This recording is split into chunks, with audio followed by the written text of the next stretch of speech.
I'm going to give you guys the magic answer to any time a customer gives you a problem about your safety inspections. And Okay. it's a one word that you need to master. And it's the word because.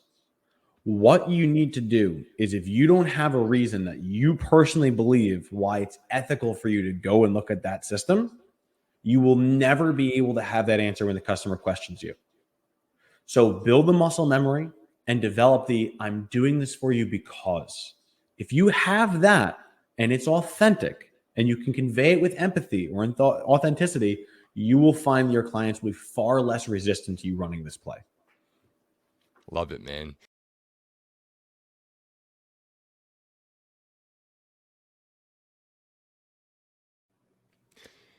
Hello, hello, hello, and welcome back to another episode of Electricpreneur Secrets. This is Articulation Tuesday. I'm your host, Clay Newmeyer. With me, as always, my esteemed co-host, Joseph Lucani, and we're the Electricpreneurs, a couple of master electricians with business addictions, and we want to welcome you to our freemium program with this daily coach call. This is the podcast One Thing series, and the investment for these calls is for you to take the hot seat, pay attention, nothing else, but promise to take action. Take everything we give, just promise to take action. It's totally fair to use this stuff, guys. Just remember to report your wins. And today we've got an important topic, and this one's going to be polarizing again, Joe, how safety inspections can actually be dangerous to your clients. And I bet no one saw that coming. Brother, how you doing today? I'm doing great. I was going to say it's been a great, it's almost be a great Tuesday. We ended up having an awesome class this morning. I got a nicely fresh shaved head, which just feels so nice. It's a good day. In fact, I haven't seen the beard brush out yet today. Well, I've got it right here, so don't you worry about that. All we got to do is get into those conversations where the stimming starts happening, and you'll see me brush away. Every time I see you brush, I'm thinking like I should have my beard brush here. You were a beard brush in the van kind of guy, right? Oh yeah, no, I was well, that's more of my sensory concerns. I can feel more things than the average person can. So when I actually use a brush, I brush the top of my head, I brush the sides of my beard, and it actually is more like a sensory relief. It's like, for me, it's like scratching an itch that you normally could not have gotten otherwise. Nice, man. Nice. That's awesome. Which makes me now feel like I gotta start brushing on it. Now you got to start the brushing. You know what? I use it too. Like I addressed this before. Little sandalwood in the beard, little brush every morning. Just makes a guy feel tip top, right? Yeah, I'm literally wearing sandalwood everything right now. All right, man. Humor us. Let's dive right into this. There is a problem happening out there, and I am guilty of this too. I have literally done this. I have coached people to do this, and I have faced the very same issue that we're going to address today. I have no problem admitting that I was wrong, Joe, because you've actually taken me to a bit of a brighter place with this, a place that I understand now to be much more functional. And it's when we try to sell with a safety inspection, which so many electricians are going to the problem first when they get to the house and then pulling out a safety inspection and saying, hey, that's perfect. And with every call, we do this complimentary safety inspection, and the homeowner's thinking what? They're immediately thinking the same thing all of us would be thinking at the same time. They're here to try to sell me something.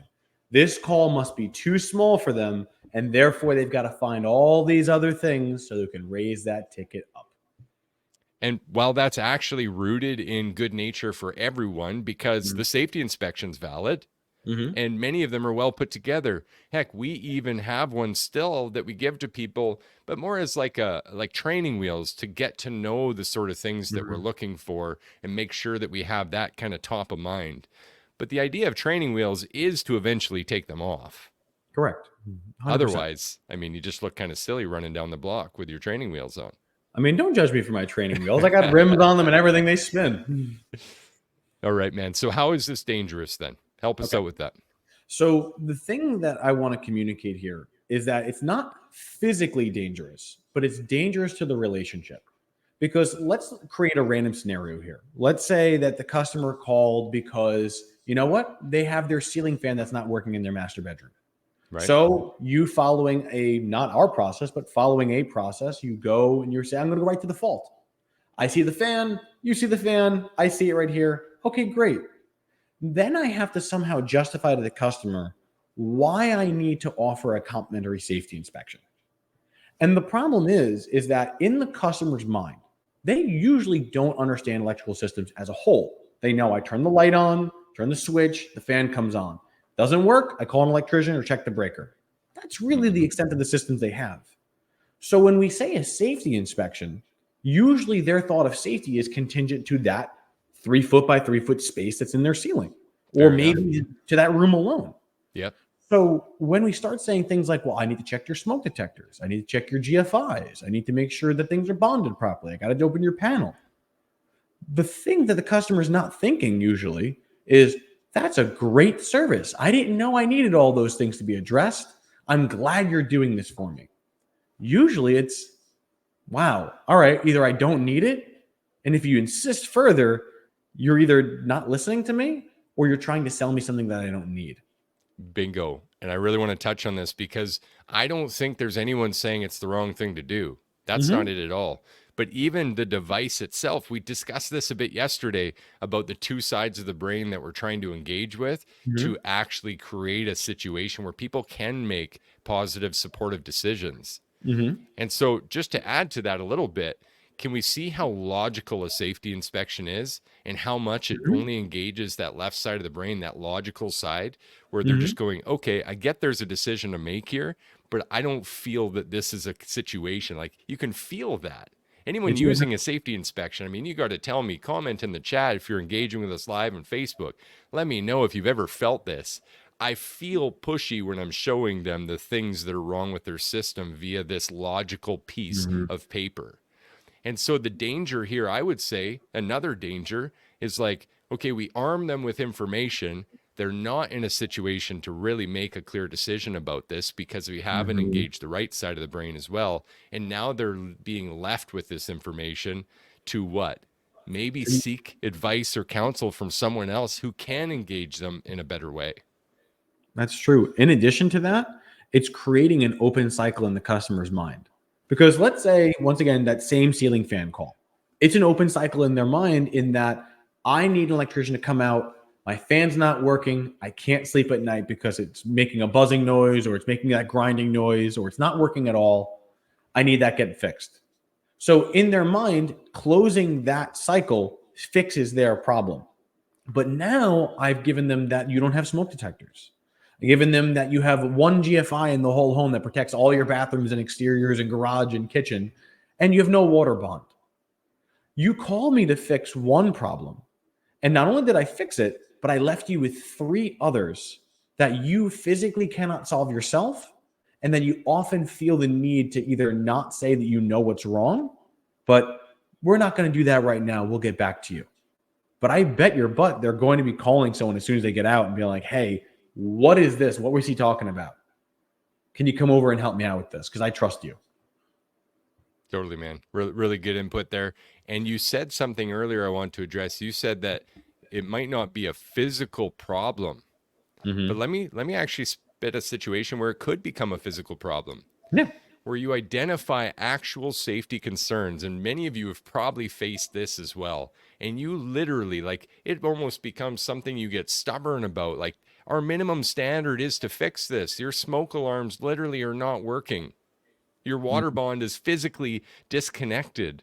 There's actually a problem here, and we really need to fix this. And all they can see is this person pushing and pushing and pushing. And what happens is, if you leave this person with that disconnect, because we were unable to engage the right side of the brain and cause a decision-making and trustworthy positioning for all of this, then you're literally leaving a situation where they're just taking a stance against the force. And it's physically dangerous. That's the craziest part about all this, because people don't ever want to be pushed into doing something. An expression that I heard was, no one likes to be sold, but everyone likes to buy. What that means is that when you push something on someone, they're being sold something. And no one wants that. But if you made it a voluntary commitment, they'd love to buy. So do you mind if I kind of touch on an example of how you can implement this in a better way? Absolutely. Yeah, we should definitely give a little solution here. All right. So for the safety inspection, I'm not saying that I don't do them, but I do them with a little more tact and using a because frame. So let's say, sake of argument, you're talking about that ceiling fan. Same kind of call. Customer says it's not physically working. Okay, well, would it be safe to say that I should check the main electrical control points for it? I should check physically to make sure that the breaker that's controlling it, I know would turn on and off. Bare minimum, you have to check there anyway. 100%. Would I be justified in checking the wiring that goes from that main electrical point upstairs to the fan to make sure the circuit's still active? I think so. Okay. Could I check the bracing and the boxing? Could I check the switches? Could I check the smoke detectors in that room alone? All these things become justified. But the benefit of an electrical circuit is that it's a continuation of itself in most cases. Meaning that if I were to go and open a fan and I saw that there was no box in the ceiling, it was just a splice connection. We've all been there. We've seen those kind of things before. Yeah. What are the odds that that's the only isolated incident in the whole home? They've never had, everything else is done perfectly mint, but there's only one isolated incident where they did something wrong. Yeah, mint electrical system. You know what? We're just going to absolutely wreck this one point. Just make a disaster right here in this one room only. We're not even going to cut it. I'm just going to fist hole it, pull the wire through, let it put it in a SketchUp enough. Problem solved. You got it. But that's the thing. We go into these situations and we're justified in asking. Because if you were to go to the customer and say, hey, I just want to make sure we're all on the same page here. I'm going to be looking at this electrical system to make sure that I understand the root cause of why this happened. But in order to do so, I need to look at the system as a whole. Could I just have your permission? That way I don't want to seem like I'm snooping, but do I have your permission to look at this a little more detailed just to make sure there's nothing blatantly unsafe? And if there is, I'll bring it to your attention. If not, then we'll all be good. I can't imagine the customer at that point being like, you're trying to sell me something. Because I'm just saying, I'm just looking to make sure that something that's really actually wrong isn't existing. And if everything's great, wonderful. That makes all of our lives easier. I don't even, in fact, you even go further and say, I don't expect to find anything. I think this home was probably wired perfect. But just for our own edification, I want to make sure there's nothing that can come back to bite us. Would it be wrong of me to want to make sure I just have one more eye on this, a little more detailed? Not at all. And then full steam ahead. You gave me permission. And therefore, when the presentation comes, I can say, hey, Clay, I really appreciate you giving me the opportunity to look into this a little more detailed. Because though I wasn't expecting to run anything, I saw symptoms that justified me giving a little extra attention. And I'm glad I did, because this is what I found. Do I have permission to tell you about it? You see what I'm doing? Like, there's a curiosity hook there that is like, you can't avoid it. Of course, I want to know what you found. Great. But that's why voluntary commitments are so important. Like, real salesmanship isn't spewing out lines.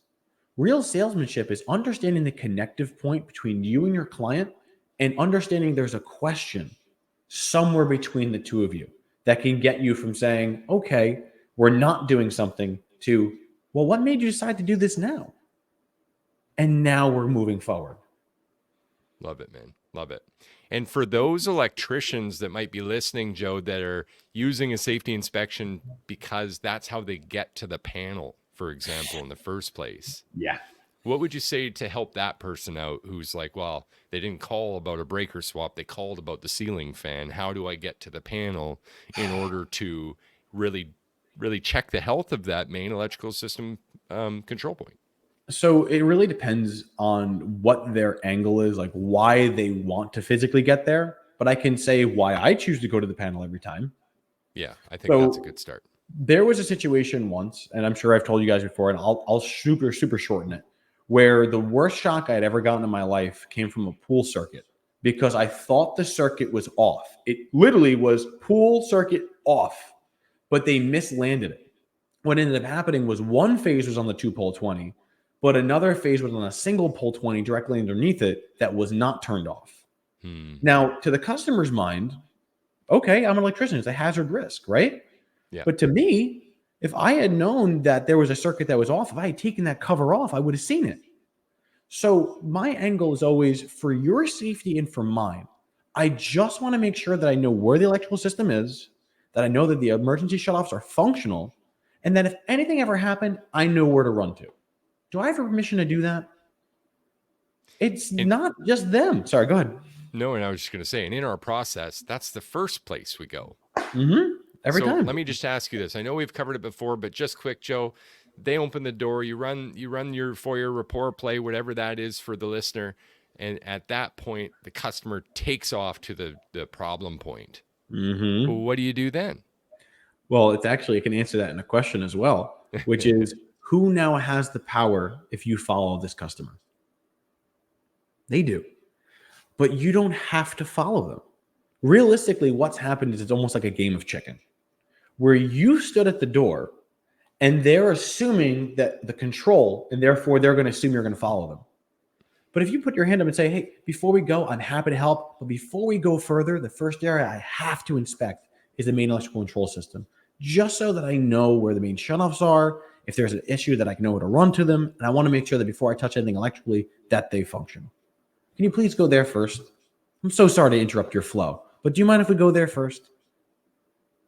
Now, at that point, they have a choice of either I'm going to force you to do something that you consider to be unsafe for both you and me, just so that I can save 10 minutes on this call, or I'm going to say you're the professional and you're insisting you're not moving, so you're pretty insistent that we're doing this.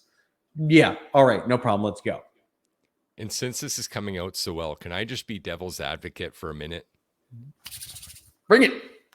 You know what, Joe? No, that doesn't make sense. I called you for a problem. Follow me to the problem, please. I completely understand where you're coming from, but can I ask you a question? Yeah. Even if your particular safety isn't of highest concern to you, can you blame me that my safety is concerned to mine? No, I can't blame you. So the reason why I'm looking for things is I don't expect to run into a problem ever. But at the bare minimum, if there is a problem, I got to know at least what direction to run to. And even then, I got to make sure that when I hit something, that it's going to be able to turn it off. And I don't feel physically comfortable addressing any electrical system or even having eyes on it if I can't make sure that my safety, my personal safety, is not being accounted for. So we can do one of two things here. Obviously, I want to respect you in your home, and I'm happy to serve you at the highest level. But that requires me to make sure that both of our safety is being addressed. If that's not something you're okay with, totally fine. No gun to your head, but I would have to disqualify myself because I'm not willing to compromise on safety. How would you like me to proceed? Boom. Mic drop. Little pull there, man. Love it. Absolutely great share. We're going over time, Joe, so let's just cut it off right there, man. That is exactly how and why safety inspections can be dangerous for you, your relationship, and your client's physical electrical system if they pull back, decide they don't trust this salesy process, and want to just take some more time to think about it. I mean, consider what's being left behind, right? This has been another episode of Electricpreneur Secrets, the electricians podcast, where me and my good friend Joe here keep showing up to help you guys master sales, simplify pricing, and deliver premium level electrical service. If you know an electrician who needs to hear this message on this podcast today, please share this and please leave a review where you heard us first. You know what? We didn't even do an action item, Joe. I sped right through it. I'm I going was to call going a to say, timeout. it's all We're gonna good. get one action item out. Do you have it or do I have it? I can do it. Okay, let's go, brother. Okay. I'm going to give you guys the magic answer to any time a customer gives you a problem about your safety inspections. Okay. And it's a one word that you need to master. And it's the word because. What you need to do is if you don't have a reason that you personally believe why it's ethical for you to go and look at that system, you will never be able to have that answer when the customer questions you. So build the muscle memory and develop the I'm doing this for you because.